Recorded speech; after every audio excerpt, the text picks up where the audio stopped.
Let's move on to the next question.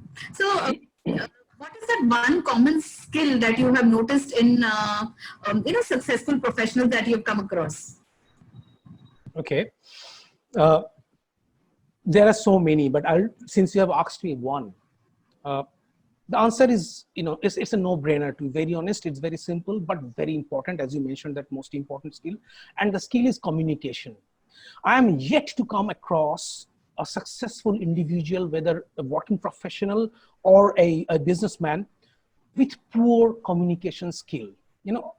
However, the irony is, in our traditional education system, we learn very little about, as far as communication is concerned. We learn literature, we learn how to increase the vocabulary, but not communication.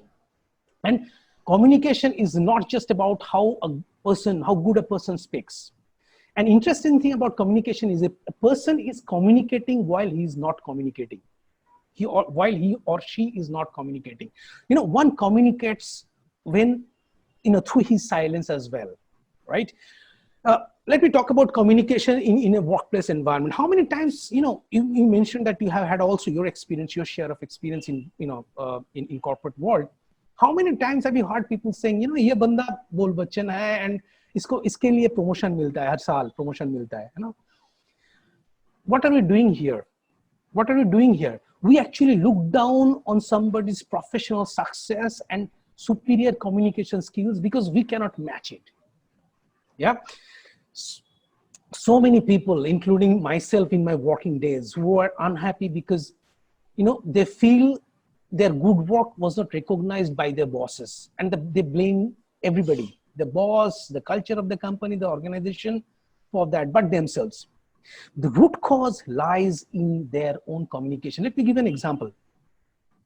A person invented a vaccine which could eradicate a deadly disease, but no one knows about it. Nobody knows the importance of that medicine, right? Would that help? People would care? Of course, no.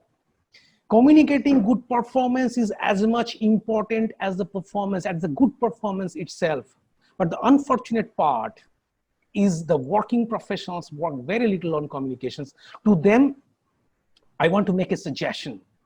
Take help from experts, because only an expert can give you feedback. And without feedback, nothing can be improved. So if you have any problem, whether it's in your family, relationship, or workplace, I'm addressing to working professionals, related to any problem, the first thing you should check is the communication. I hope I have answered to your question, Chitra. Over to you, please. Yes, yeah. Thank you so much, Kaushik, again. I mean, I think, yes, as you highlighted the importance of communication and also getting feedback.